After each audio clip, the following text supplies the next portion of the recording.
Estrangement from family isn't just a rough patch. It's not just someone doing something stupid or being entitled or whatever.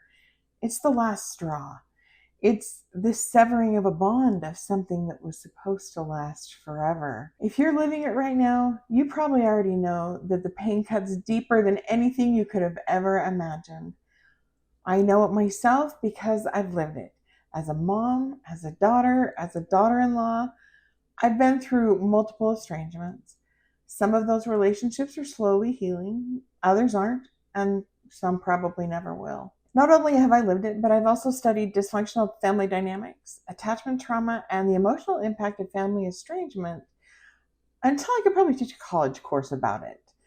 But more importantly, I've done the work and I know that you can do it too. Today I want to share what nobody else is going to tell you about estrangement. It's the things you don't hear out on the noisy social media channels or the online debates, or quite frankly, even in most therapy offices. If you're ready for real answers and some raw, real, and relatable truth, stay with me. The first thing that nobody tells you about is that estrangement can happen to anybody. It can happen across all kinds of relationships with adult children, siblings, even your own parents, and no one is immune to it. It happens whether we want it, whether we believe in it or not. It happens to good parents, it happens to good kids, and it's not a new thing. Families have been struggling and have been breaking since the dawn of time. The difference is that people are just talking more openly about it now. I believe it's happening with more frequency now because the number of unhealthy families is increasing.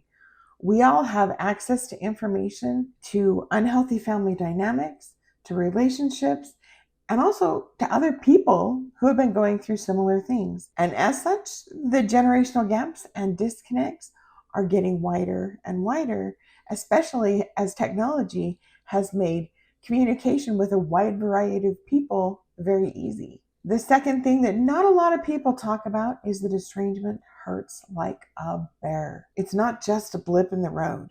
It's not just something that we're going to get over. It's the severing of the primary attachment bond and the death of a core foundational human relationship. It hurts like nothing I've ever experienced. And yes, it hurts even when it's a good thing, even when it's necessary, and even when you're the one who needed to initiate the break. It still cuts you to the center of your soul. And yet it happens when someone realizes that it's going to hurt worse to stay than it will to leave. That brings us to the third thing that is rarely ever talked about, and that is there is a lot of grief associated with estrangement. And that grief happens on all sides. It happens to the ones who are left behind. It happens for the ones who left. And it also happens to a lot of other people on the fringes. And it's big and it's heavy. And just because someone chose to make that step doesn't mean they're going to be immune from it, doesn't mean they don't have a right to feel it. In all honesty, estrangement isn't something that we should get over easily. Again, it is the death and the termination of one of the most fundamental, core, foundational human relationship. And if that is easy to get over, or if it's not a big deal, I promise there are bigger problems at play than just estrangement. Here's the interesting thing though. That grief doesn't always look like what we think grief should look like. We're mourning the loss of somebody who's still alive. We're mourning the loss of all the hopes, the dreams we had, the life we shared, the life we thought we might have, or the future that we were envisioning. It's a loss of all the things that we thought we knew, that we thought were true, and now we realize they aren't. Especially in my case, it challenged everything I had ever been taught to believe about families, about relationships, about loyalty, because all of it crumbled underneath my feet. Estrangement also leaves a lot of open loops and unanswered questions and a lot of unresolved issues that are really difficult to solve because a lot of times we have no idea what the other person is thinking and there's no input from the other side, or there's no recognition from the other side that there's actually a problem. The fourth thing that not a lot of people ever talk about is that nothing will ever be the same again. Once that break happens, there's no going back. Reconnection and reconciliation can happen. It is possible if everyone is committed to making that happen. But even if it does, nothing will ever be the same.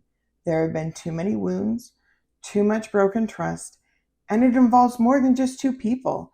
Estrangement's a whole family problem, it's a whole family system problem, and it takes effort from every single person to be able to repair it and to make sure that those breaks don't happen again. Unfortunately, in many situations, one or both of the primary parties and a lot of people on the fringes aren't going to be willing, able, or ready to do the work that can make that happen. However, that brings us to the fifth thing that not a lot of people talk about, and that is you don't need the other person or people on the other side to do anything in order for you to heal yourself, because healing happens for you and it is about you. If they want to get on board, great. If they don't, that's on them. That doesn't mean you can't or that you shouldn't do it yourself, because healing after family estrangement is 100% about you. It's about your peace. It's about taking care of things that were on your side of the fence. And if they want to recognize that, great. If not, your healing still matters. One of the most frequent questions I get is, what do I do with this now?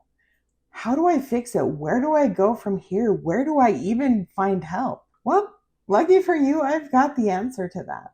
If you're tired of spinning in the pain and you want a step-by-step way to start doing the work, I'm offering a brand new 4-week intensive coaching program that you can either do in small groups, or I will also offer private one-on-one options for it as well. We'll be using my brand new upcoming workbook, Finding Peace After Estrangement, as the curriculum for this program. If you're ready to take part in something like that, check the links below. I realize that most of us have been taught that healing only happens when and if the relationship is repaired. That's the measuring stick that we use.